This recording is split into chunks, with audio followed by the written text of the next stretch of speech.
UNIDO, led by the country director, Jean Bakoli, on a courtesy visit in Government House on Tuesday. The governor informed the UNIDO officials that the Data to Mega project has shown enough prospect of generating required data that will be useful for both internal and external planning purposes. He said the UNIDO's country program was right on time, having come at a time when the state has laid the groundwork for development.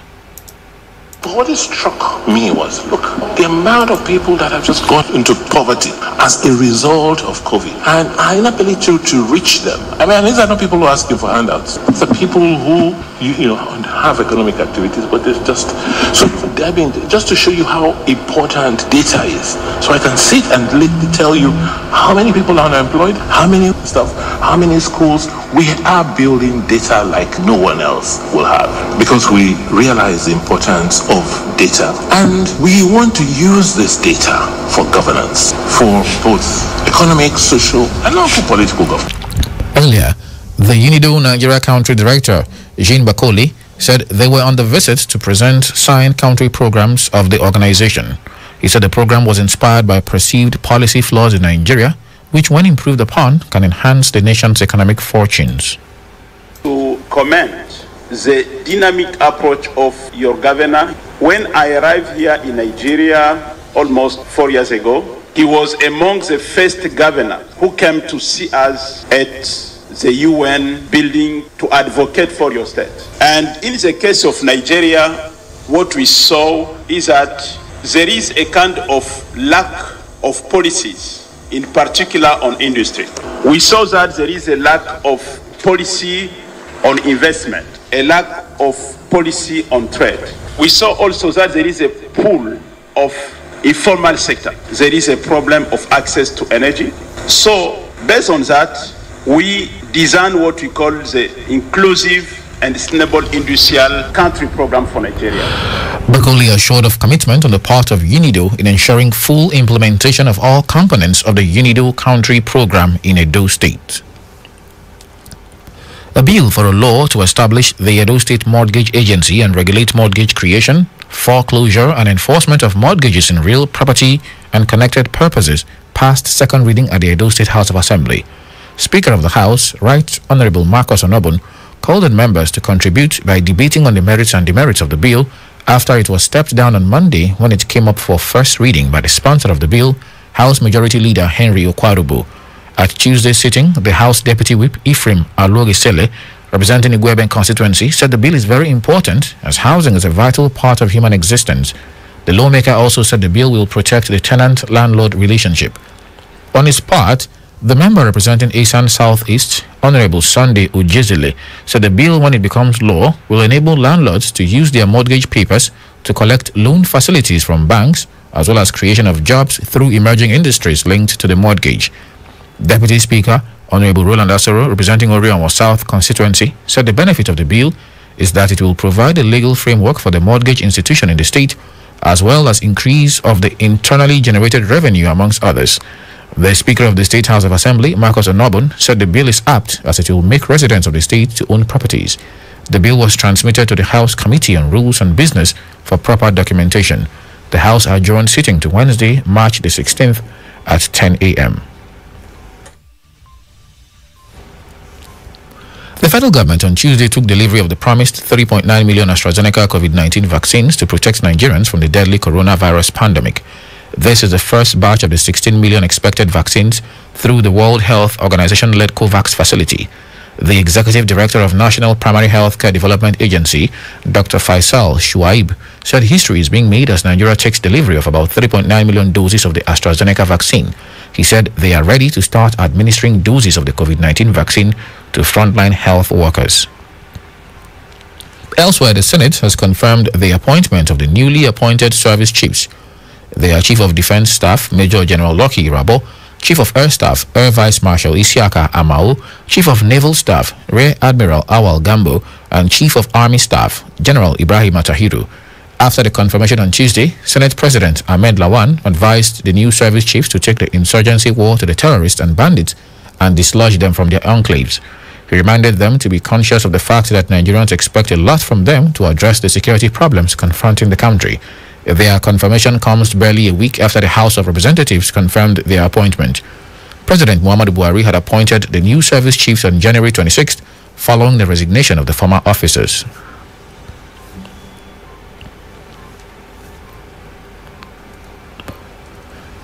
Following the daily occurrence of traffic at the Ramat Park axis of Benin City, the Edo State Federal Comptroller of Works under the Federal Ministry of Works and Housing, Engineer Arioshola Ademola Rasak, says a proposal is being written by his office to construct a flyover bridge and expand the road around Ramat Park.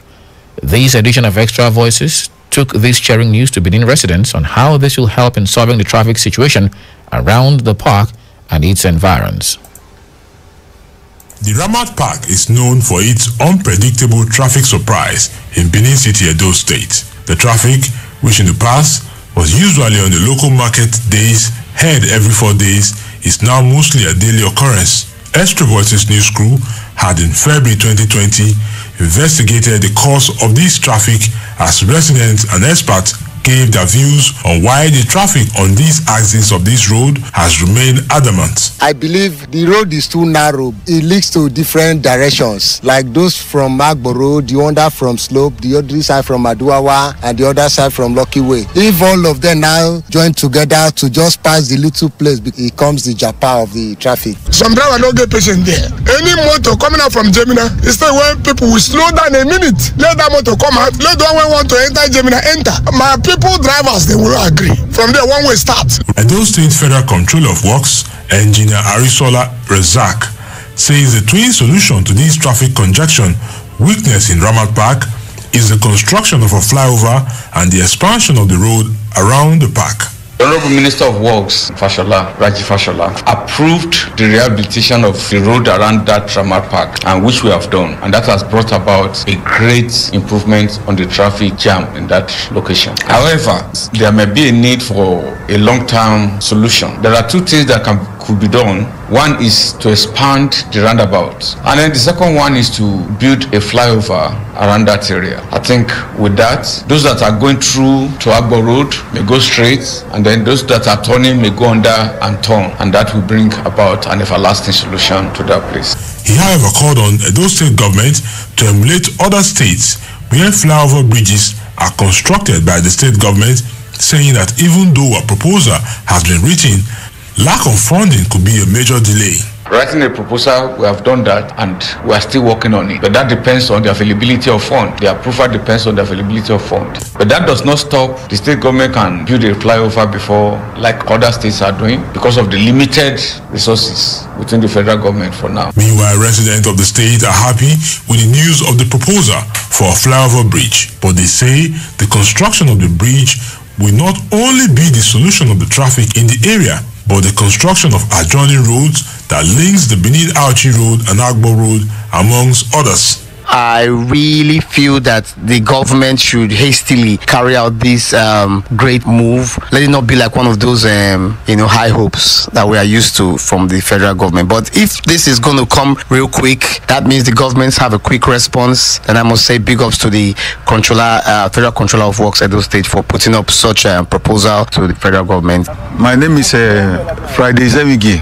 That Ramat Park, it really give us problem where go slow did there. So if they say they want to give us flyover in that place, it's good. But addition to that flyover, like those roads, all those adjoining roads when near Ramat Park, when they go fit tie, when you go lick up, that anybody when they come from like Auchi, before you reach Ramat Park, there's a road, they call it where they tie that road, you go from there cross enter by east side, you know go reach Ramat Park. So those adjoining roads when they close to them, me I like not only constructing flyover or dualizing the road or whatsoever. There are some link roads that are no longer functioning, so they have to throw them so that of St. Saviour, Guinness to St. Saviour, they will link that road. So who is going to Upper can use that place? There is no need of heading towards Ramat Park again. That of Temboga too, the same thing. So I believe that these are things that will solve the hold up issue, not doing flyover alone. Ramat Park is one of the popular parks in Benin City, which is in the form of a roundabout connecting traffic from Benin City to the north and central parts of the state,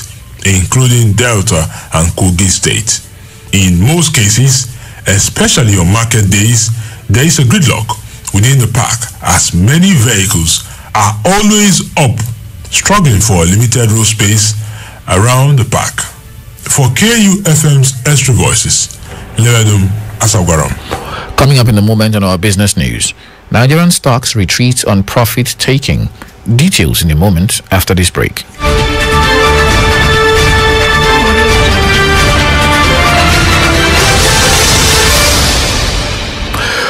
Welcome back.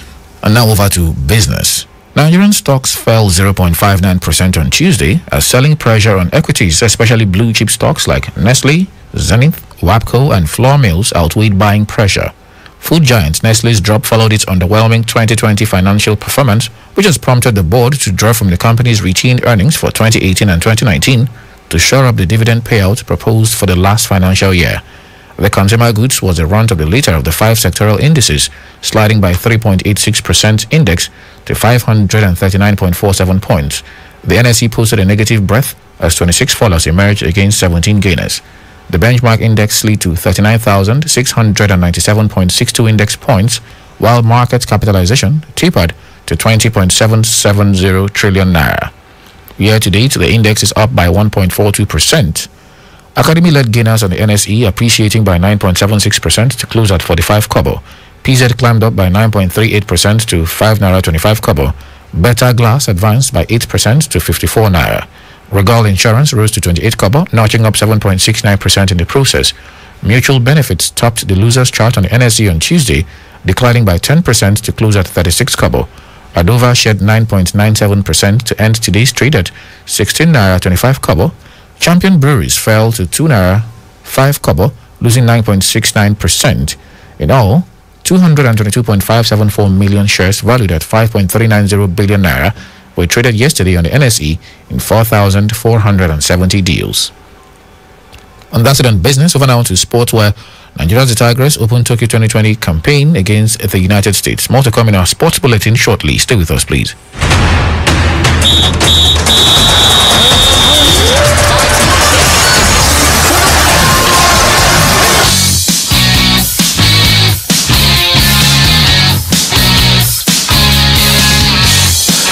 Nigeria's the Tigers will on Tuesday, 27th of July, face the USA for its opening game at the Tokyo Olympics.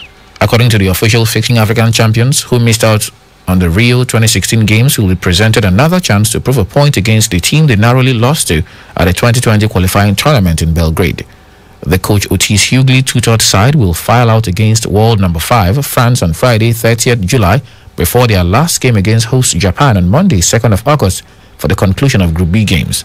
Meanwhile, the Tigers on the 29th of July will battle Australia in Group B at the Saitama Super Arena in Tokyo.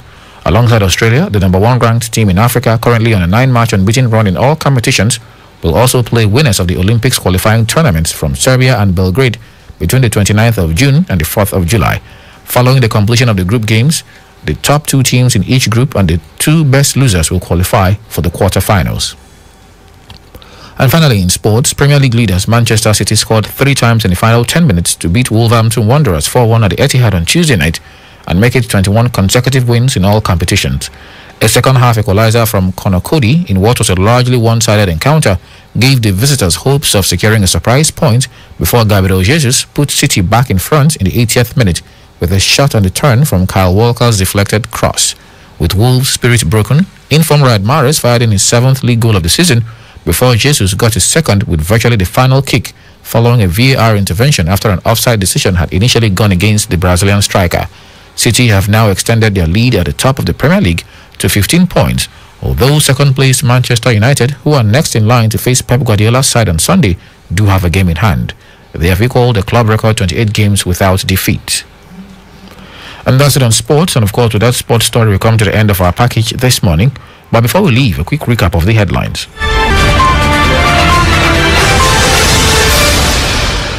The Edo State government and UNIDO have partnered to enhance economic development. Nigeria has taken delivery of 3.9 million AstraZeneca vaccines. And on today's Extra Voices, a sigh of relief for residents as